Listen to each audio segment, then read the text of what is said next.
유미 집사님도 몸이 많이 힘드신데 또 감사하게도 또 나오셔서 예배드리게 해주심을 감사드립니다. 모든 게 감사드리고 모든 게 은혜입니다. 어느 초등학교 1학년생이 학교를 마치고 집에 돌아오는 길에 놀이터에서 놀고 있는 유치원 아이들을 지그시 바라보면서 야, 참 좋을 때다. 놀 수 있을 때 마음껏 놀아라. 초등학교 오면 못 논다라고 얘기했답니다. 어리기 때문에 아무런 걱정이나 근심이 없는 줄 알았는데 아무리 어린 아이들도 나름대로 큰 고민이 어려움이 있는 것 같아요. 유치원 때는 또 초등학교 올라가서 보면 유치원 때가 그립고 중학교 가면 또 아이들이 어려 보이지만 또 나름대로 큰 어려움이 있죠. 고등학교 올라가서는 대학 입시가 인생의 가장 큰 관문처럼 느껴지죠. 대학만 들어가면 모든 게 끝날 줄 알았는데 또 막상 대학에 들어가자마자 요즘에 대학생활을 못 즐긴답니다. 왜냐하면 취업을 해야 되기 때문에 1학년 때부터 취업 준비를 하고 스펙을 쌓고 한답니다. 어렵게 노력해서 취업을 하면 다 끝날 줄 알았는데 또 취업하면 어떻게 됩니까? 승진을 해야죠. 승진하는 것은 아무나 되는 게 아니지 않습니까? 노력해야 되고 밤낮 없이 그 일을 해야 됩니다. 직장에서 살아남으려면 열심히 해야죠.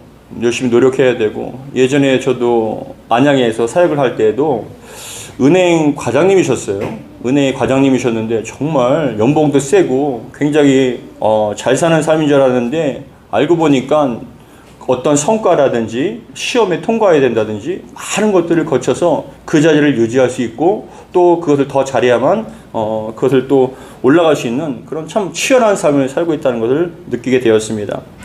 결혼해도 마찬가지 아닙니까? 부모님들 입장에선 결혼하면 다 끝나고 독립해서 끝날 줄 알았는데 그때부터 시작이에요. 또 끊임없이 많은 것들을 돌봐야 됩니다. 살다 보니 인생은 끝이 없는 것 같아요. 바닷가 모래사장에 끊임없이 파도가 밀려오듯이 태어날 때부터 죽는 그 순간까지 수많은 문제와 일들을 겪게 되고 그로 인해서 걱정과 근심과 아픔, 고난이 끊임없이 밀려오는 그런 인생을 우리는 살고 있습니다. 멀리서 보면 인생이 멀리서 보면 희극이지만 가까이서 보면 비극이라는 말을 들어보셨나요? 인생이라는 것이 멀리서 보면 희극인데 가까이서 보면은 비극이다라는 말이 있습니다. 굉장히 유명한 명언인데 이 명언은 바로 유명한 코미디언 찰리 채플린이 한 얘기예요. 찰리 채플린이 멀리서 볼 때는 참 희극이고 모두가 즐거운 것 같고 행복한 것처럼 보이지만 막상 그 안에 들어가 보면 많은 어려움과 고난이 있는 것이 인생이다라고 얘기를 합니다. 그런데 하나님을 믿는 성도라고 해서 부르심받은 사명자라고 해서 그런 고난에서 자유로울 수는 없다는 거죠. 환난과 어려움과 많은 고난이 인생에 있고 그 속에서 우리는 살아가야 된다는 겁니다. 근데 오늘 본문에서는 사도 바울이 나옵니다. 이 사도 바울이 쓴 편지인데 자신이 걸어왔던 삶과 사역의 과정들을 뒤돌아보며 큰 환난과 고난 가운데 있었다라고 고백을 합니다.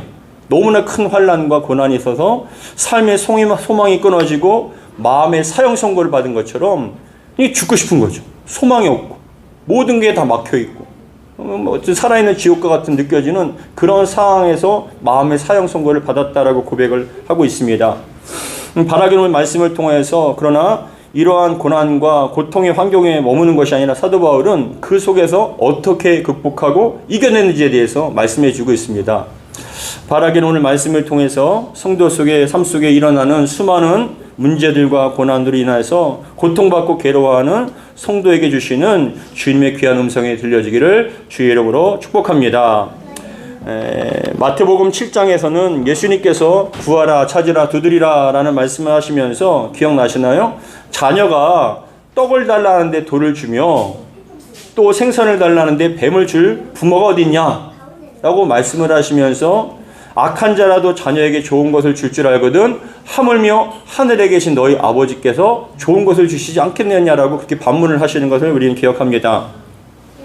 하늘 아버지께서는 하나님의 자녀된 우리에게 가장 좋은 것, 가장 선한 것, 최고의 것을 주신다라고 말씀을 하셔요. 왜냐하면 우리를 구원하시기 위해서, 살리기 위해서 자신의 독생자 예수님까지도 죽이시까지 우리를 사랑하시는데, 우리에게 여러분 그 사랑하는 자녀들인 저와 여러분들에게 좋은 것을 주시지 않겠습니까? 절대로 나쁜 것이나 해로운 것을 주시지 않는다는 거죠.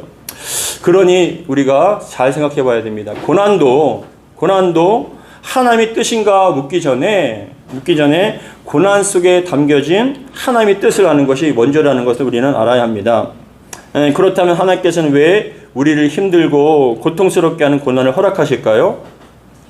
우리가 원치 않아도 또 원치 않으면 분명히 막아주시고 그런 일을 당하지 않을 수 있도록 충분히 만들 수 있는데, 근데 왜 막아주시지 않고 그런 고난을 허락하셨을까요? 그것은 다 이유가 있죠. 고난 속에는 성도가 꼭 필요하고 그 속에 유익이 있기 때문에 고난을 허락해 주신다라고 성경 말씀하고 있습니다. 그렇다면 여러분, 고난은 왜 성도에게 필요할까요? 어떤 유익이 있을까요? 분명히 하나님께서는 우리에게 좋은 것을 주시고 최고의 것을 주시는데, 그런데 그 고난을, 최고의 것을, 좋은 것을 주시는 그 하나님께서 고난을 허락하셨다면 분명히 그 속에 뜻이 있고 우리에게 유익이 있을 것이라는 그런 생각을 합니다. 그런 믿음이 있습니다. 그런데 왜 그런 고난을 주실까요? 유익이 무엇이 있을까요? 그것은 바로 첫 번째, 성도가 고난을 받는 이유, 하나님 고난을 허락하신 이유는 첫 번째로는 고난은 우리를 낮아지고 겸손하게 만들기 때문에 그래요. 고난은 우리를 낮아지고 겸손하게 만듭니다. 고난은 우리를 낮아지고 겸손하게 만드는데, 하나님께서는 교만한 자를 싫어하시고 겸손히 낮아진 사람을 사랑하시고 사용하십니다. 사람이 교만하면 하나님께서는 그 사람을 쓰실 수가 없는 거예요. 교만이라는 것은 잘난 체하며 겸손하지 않고 방자의 행함, 능력을 과시하여 자기를 최고로 자랑하는 행위가 바로 교만인데, 성경에서는요, 교만을 하나님의 은혜와 도움을 부인하는 최고의 범죄 행위로 생각하세요. 교만은. 그래서 잠언서 16장 18절과 19절에는 다음과 같이 얘기합니다. 교만은 패망의 선봉이요 거만한 자의 마음은 넘어짐의 앞잠이라. 겸손한 자와 함께하여 마음을 낮추는 것이 교만한 자와 함께하여 탈취물을 나누는 것보다 나으니라 라고 말씀하면서, 교만은 패가 망신한다는 거예요. 패망의 선봉이고 거만한 마음은 넘어짐의 앞잡이라는 거예요. 그 거만을 따라가면요, 넘어지게 되어 있다는 거예요. 교만하면은 어떻게 되냐? 패가 망신하는데, 여러분 그것이 선봉장이라는 것입니다. 교만한 사람은 절대로 하나님께서 쓰실 수 없습니다. 왜냐하면 하나님 말씀을 듣지 않기 때문에 그래요. 교만한 사람은 하나님보다 자신이 더 똑똑한 걸로 착각을 해요. 더 지혜롭고 더 나은 생각을 했다라고 생각을 합니다. 그래서 교만한 사람들의 특징이 뭐냐? 하나님 말씀을 듣지 않아요. 자기 생각이 옳고요, 자기 결정이 맞다라고 생각해서 그대로 밀고 가는 것이죠. 다윗의 인생 그래프를 보면은, 다윗이 17살이라는 어린 나이에 사무엘에게 이스라엘의 왕으로 기름 부음 받고 블레셋의 골리앗을 그 어린 나이에 쓰러뜨렸어요. 기름 부음 받을 뿐만 아니라 골리앗이라는 사람을, 그 3m 가까이 되는 사람을 한순간에 무너뜨리고 죽여서 이스라엘의 구한 영웅이 됩니다. 사울 왕의 미갈과 땅의 딸 미갈과 결혼해서 왕의 사위이자 이스라엘의 군대 장관이 됩니다. 가는 곳곳마다 승리를 해요. 그러나 하나님께서는 그러한 다윗을 바로 이스라엘 왕으로 세우지 않으셔요. 바로 세우지 않으세요. 우리가 잘 아는 것처럼 성경 읽어보시면, 사무엘상 보시면은 수많은 고난들을, 여러분, 왕의 시혜자가 돼서 한순간에 쫓겨다니는 인생을 만듭니다. 근데 그 인생이, 쫓겨다니는 인생이 하루 이틀 끝나는 것이 아니라 거의 10년 가까이 동안 쫓겨다니는 인생을 살게 하십니다. 그때부터 여러분 10년 동안 쫓겨다니는 신세가 되다 보니까 다윗이 뭐라고 표현하냐면은, 죽음과 자신의 거리는 겨우 한 뼘이라고 얘기해요. 죽음과 자신과의 거리는 겨우 한 뼘밖에 차이가 안 난다. 조금만 잘못하면은 죽을 수도 있다라는 그렇게 표현을 하는 것이죠. 죽음이 항상 쫓아다니고 고난의 시간을 보냈습니다. 육신적으로 보면 가장 위기의 시간을 보냈지만, 영적으로 보면 하나님과 가장 가까운 그런 상태였어요. 또 신기하게도. 참 아이러니하죠. 모순됩니다. 인생의 가장 큰 고난이고 힘든 시기인데, 영적으로 보면 가장 하나님과 가까운 연합의 상태였다는 겁니다. 이때는 다윗이 교만할 수 없었습니다. 그런데 잘 봐보세요. 다윗이 이스라엘이 왕이 되고 이스라엘 주변국들과 전쟁에서 다 승리를 하고 나라가 안정되고 많은 성과를 이루게 되니까 다윗이요, 여러분 더 이상 전쟁의 그 현장에 가지 않았어요. 자신의 군사들을 보내서 승리하게 만들고 자신은 왕궁이 있는데 그 왕궁을 거닐면서 어떤 마음이 들었냐? 자신이 이루었던 성과와 그런 어떠한 결과물들을 보면서 굉장히 흐뭇해하는 그런 상황이었고 모든 것이 평안한 상태였습니다. 성과를 이룬 상태였어요. 그런데 어느 날 다윗이 왕궁을 걷다가 밤에 한 여인이 목욕하는 걸 보게 되었는데 그 여인이 바로 바세바예요. 바세바가 목욕하는 것을 보고 난 다음에 왕궁에 돌아와서 뭐라고 얘기하냐면 신하들한테 내가 어디에서 어느 누가 여인이 목욕하는 걸 봤는데 그 여인이 누군지 알아봐라 라고 얘기를 하니까 신하가 가서 알아보니까는 여러분 그 사람은 우리아의 아내라는 거예요.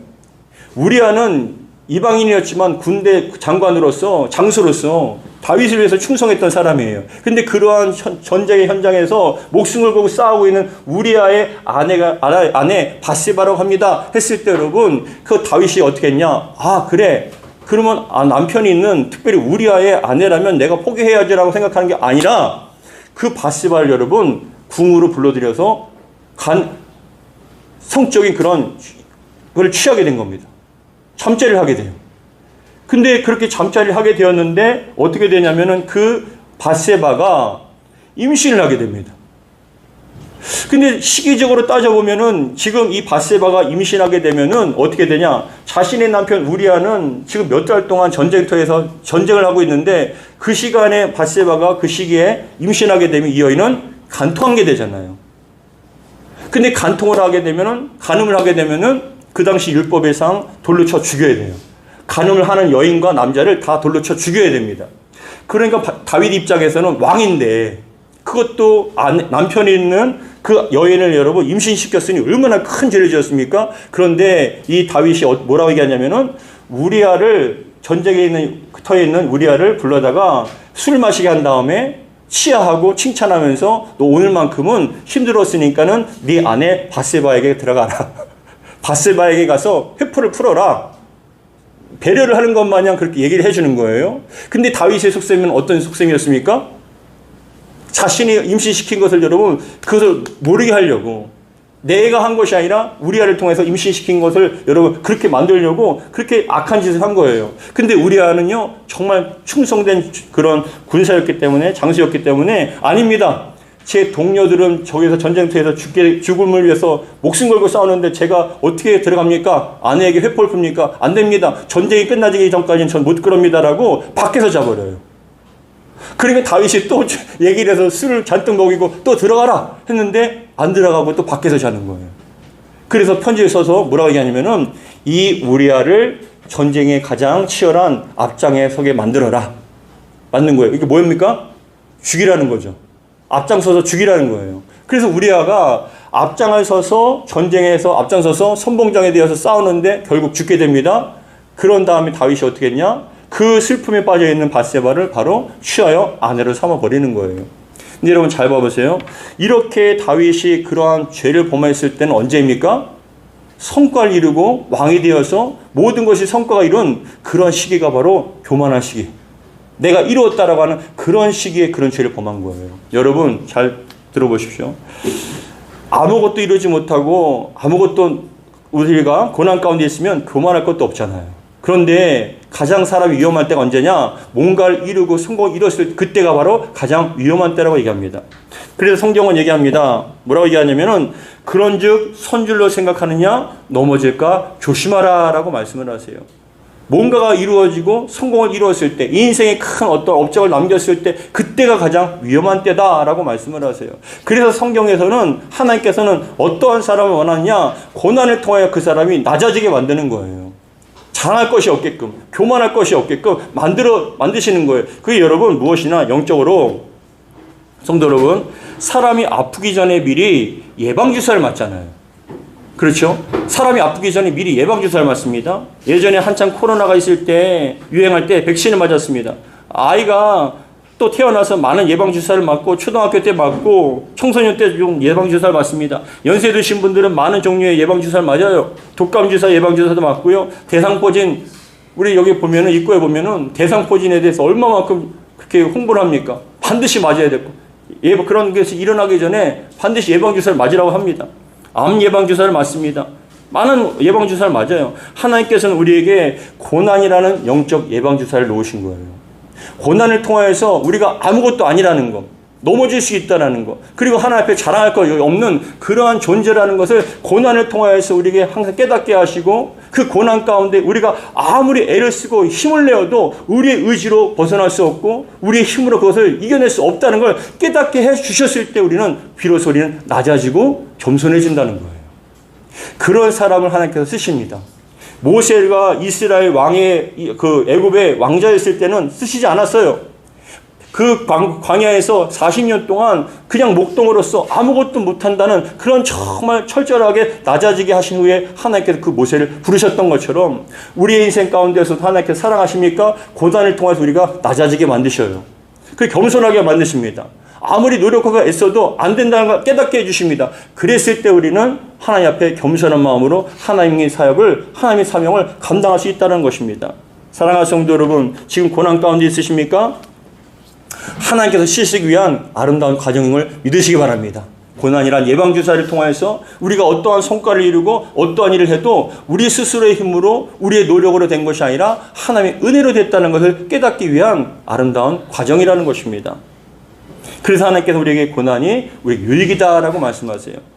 어떠한 성과를 이루기 전에 철저하게 낮아지고 겸손하게 만드십니다. 그런 다음에 쓰신다는 것이에요.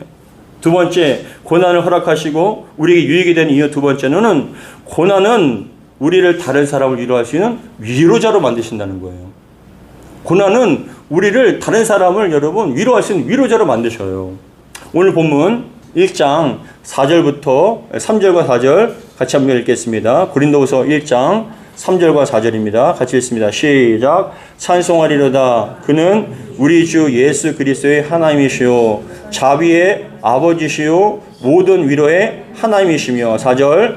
우리의 모든 환난 중에서 우리를 위로하사 우리로 하여금 하나님께 받은 위로로서 모든 환난 중에 있는 자들을 능히 위로하게 하시는 이시로다. 5절에 그리스도의 고난이 우리에게 넘친 것 같이 우리가 받은 위로도 그리스도로 말미암아 넘치는도다. 6절에 우리가 환난 당하는 것도 너희가 위로와 구원을 받게 하려는 것이요 우리의 위로를 받는 것도 너희가 위로를 받게 하려는 것이니 이 위로가 너희 속에 역사하여 우리가 받는 것 같은 위로를 너희도 견디게 하느니라 라고 말씀합니다. 이게 뭐냐?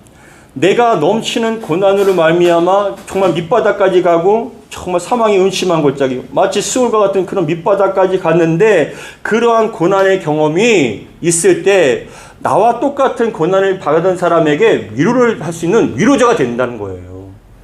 그런 경험을 하지 못했다면 그 사람 지금 얼마나 아프고 힘든지를 모릅니다. 근데 내가 그런 고난을 겪다 보니까 아니 그것과 다른 고난이라 할지라도 그런 고난 가운데 있는 사람들에게 충분하게 여러분 마음을 이해하고 위로할 수 있는 그런 위로자로서 하나님께서 우리의 고난을 사용해 주신다는 거예요. 예전에 제가 부교육자 때 사역을 할 때 제게 정말 잘해 주신 권사님 한 분이 계셨어요. 인천에서 부교육자 사역을 할 때 그 권사님은 저뿐만이 아니라 대부분 다른 사역자들에게도 많이 잘해 주셨는데 유독 저에게 관심과 사랑을 참 많이 베풀어 줬던 그런 권사님이 계셨어요.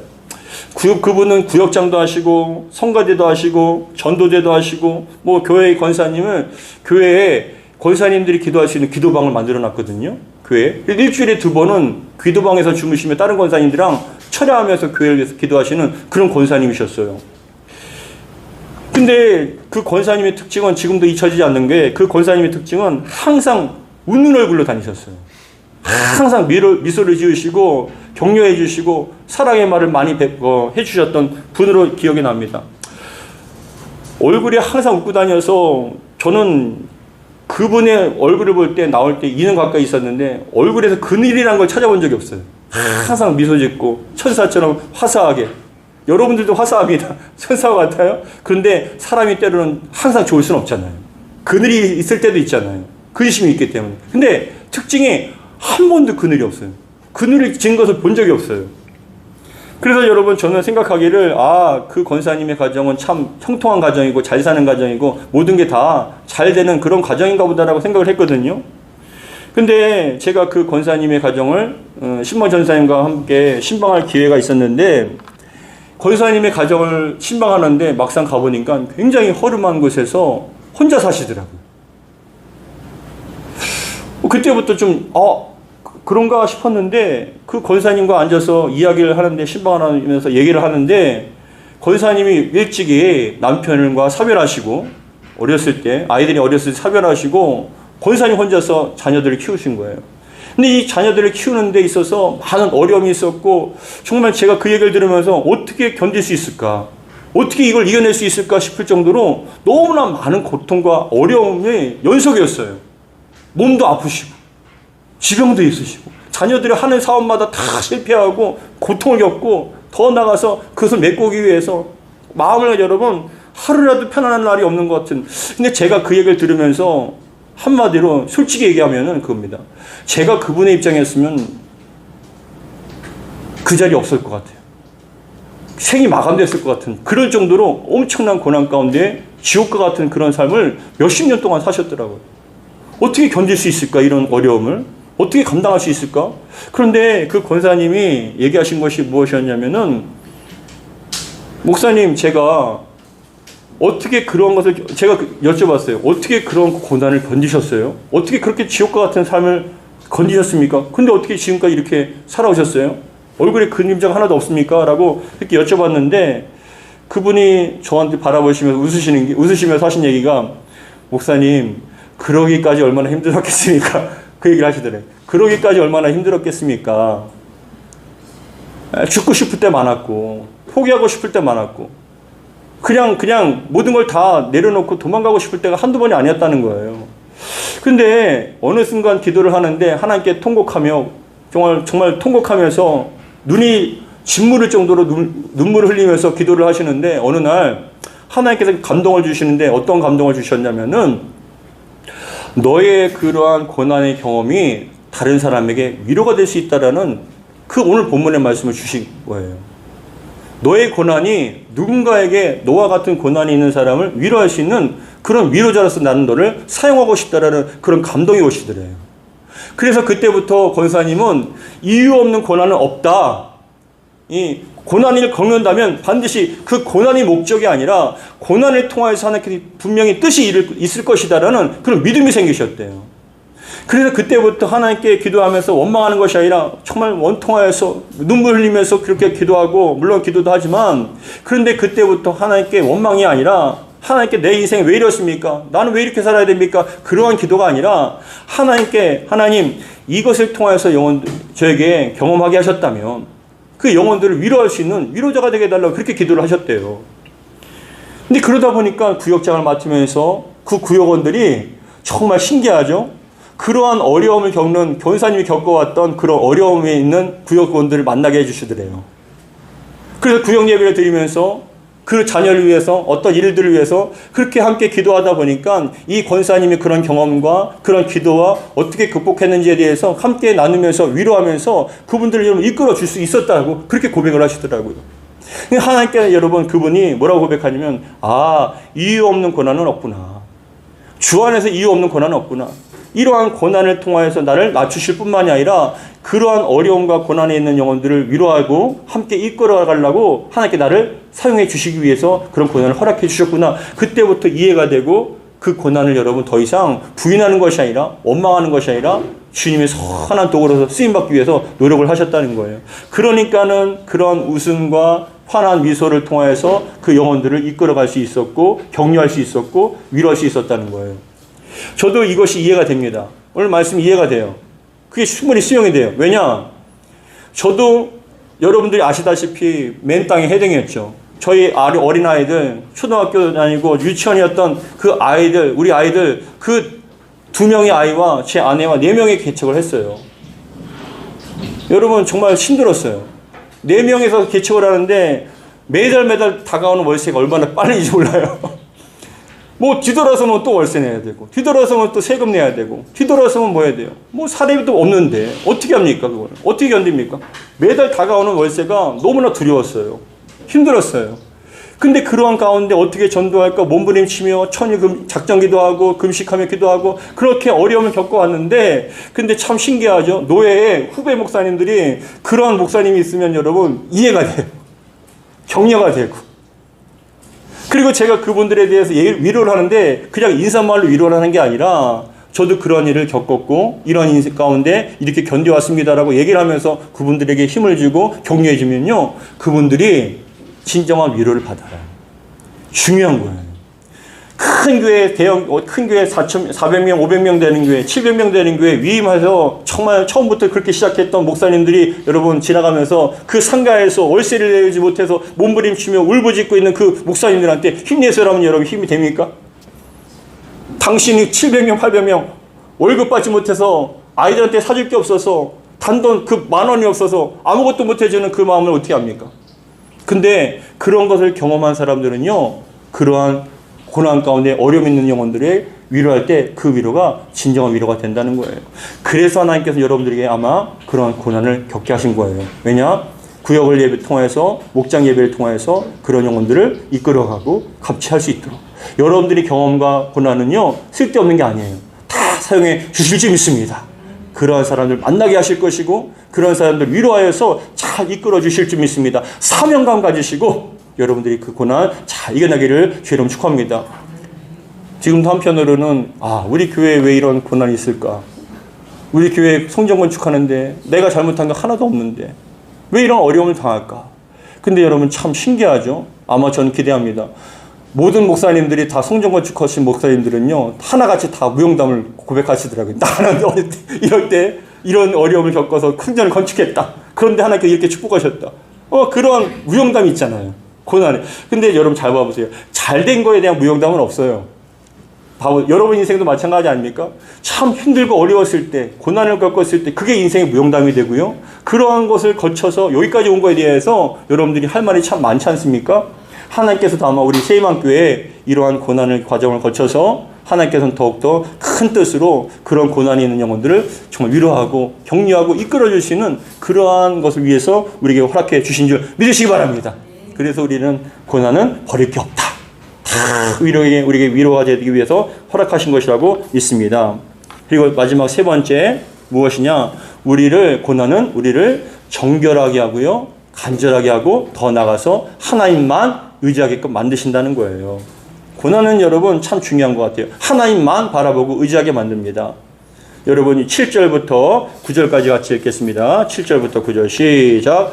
너희를 위한 우리의 소망이 견고함은 너희가 참여하는 자 같은 것 같이 위로에도 그럴 줄 알미라. 8절에 형제들아 우리가 아시아에서 당한 환난을 너희가 모르기를 원하지 아니하노니 힘에 겹도록 심한 고난을 당하여 살 수만까지 끊어지고 우리는 우리 자신이 사형 선고를 받은 줄 알았으니 이는 우리로 자기를 의지하지 말고 오직 죽은 자를 다시 살리시는 하나님만 의지하게 하려 하심이라. 그가 이같이 큰 사망에서 우리를 건지셨고 또 건지실 것이며 이후에도 건지시기를 그에게 바라노라. 아멘. 고난의 이유가 무엇입니까? 살 수만까지 끊어진 이유가 무엇입니까? 사람을 의지하지 말고 9절에 보니까 하나님만 의지하게 하라. 하나님만 의지하게 하라. 8절 보면 형제들 우리가 아시아에서 당한 환난을 너희가 모르기를 원하지 않으니 힘에 겹도록 심한 고난을 당하여 살 소망까지 끊어지고. 여러분 인생에 살 소망이 끊어질 때 얼마나 많습니까? 그럴 때의 공통점이 뭔지 아세요? 여러분들이 붙잡고 있던 사람들에 대한 어떤 의지하려고 했던 마음들이 다 사라지게 되고 누구밖에 없습니까? 누구밖에 안 보입니까? 하나님밖에 안 보여요. 살 수만까지 끊어지면요, 의지할 대상이 없으면 어떻게 되냐? 하나님밖에 안 보인다는 거예요. 9절에 보시면 우리는 우리 자신이 사형 선고를 받은 줄 알았느니 이는 우리로 자기를 의지하지 말고 뭐라고 얘기합니까? 오직 죽은 자를 다시 살리시는 하나님만 의지하게 하려 하심이라. 의지하게 하심이 하나님만 의지하게 하신다.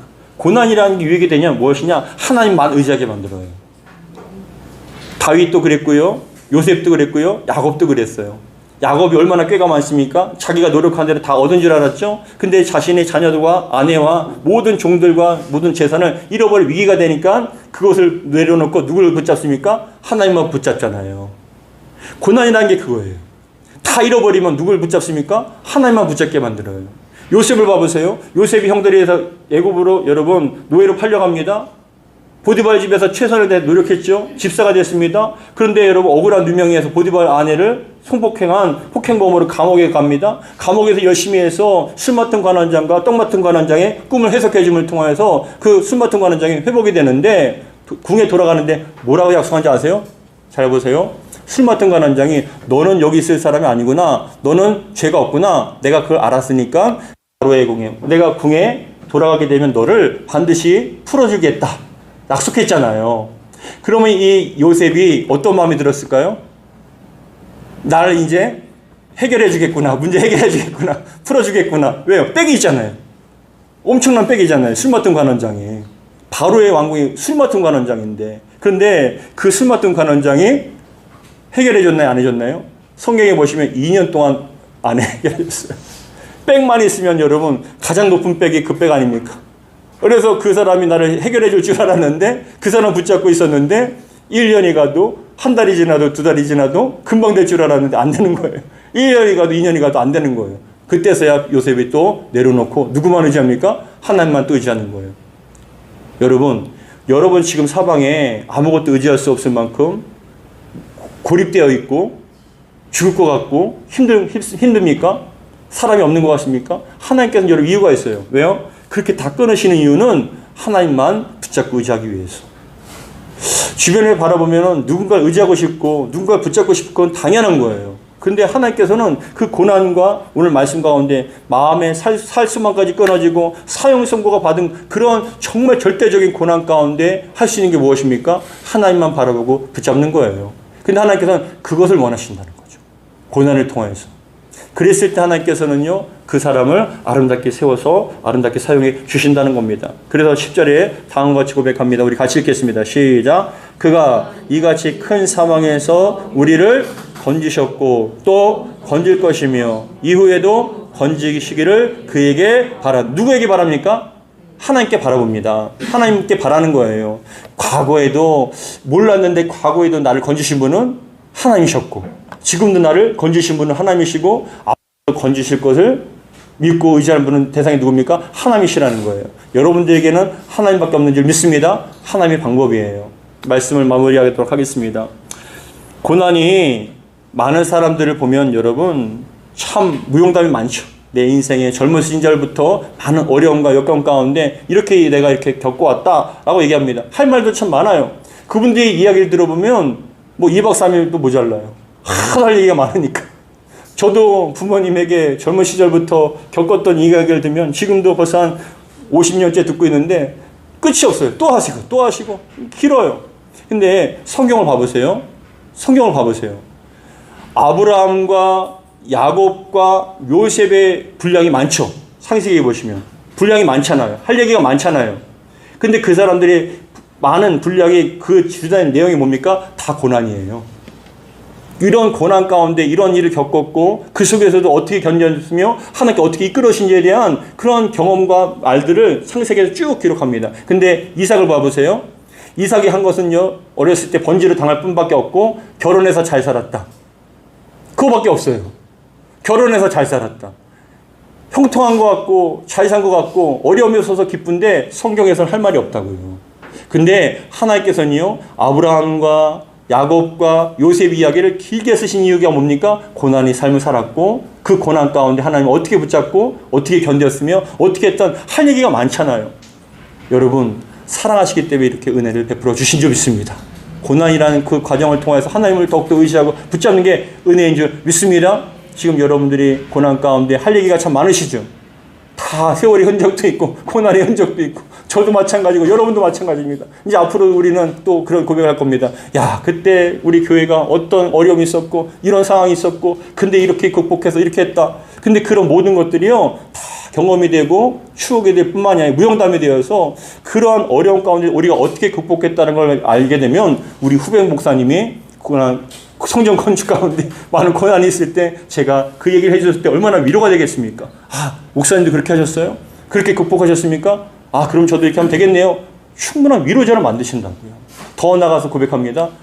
우리가 한 것이 아니라 하나님께서 하셨습니다. 우리가 되는 게 아니라 하나님께 하셔야 됩니다.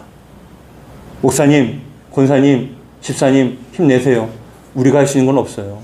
하나님께서 하시는 거예요. 우리의 과거, 지금의 고난, 앞으로도 하나님께 해주셔야 돼요. 하나님만 의지하고 하나님만 바라보며 하나님께서 하셨음을 고백하며 그런 인생을 살아갑니다. 근데 중요한 것은 잘 먹고 잘 살았다는 할 얘기가 없어요.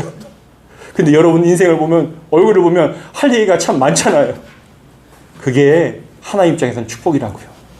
고난을 통해서 위로자가 되게 하시고, 고난을 통해서 낮아지게 하시고, 고난을 통해서 아름다운 정말 신실한 일꾼으로 세워주시는 이 모든 과정들이 그것을 끝나는 것이 아니라 하나님의 선하신 뜻이 있음을 믿고 믿음으로 감당하는 저와 되기를 주의 이름으로 축복합니다. 기도하겠습니다. 아버지 하나님 감사드립니다. 우리가 고난을 겪을 때 참 이해되지 않고 많은 어려움이 있지만 그러한 어려움 가운데서도 하나님 바라신 듯이 선하신 뜻이 있는 줄 믿습니다.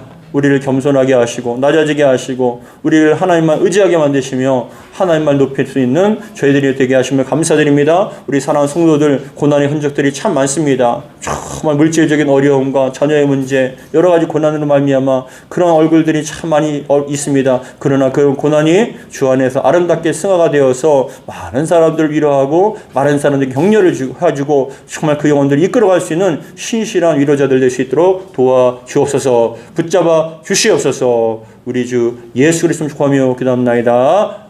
아멘.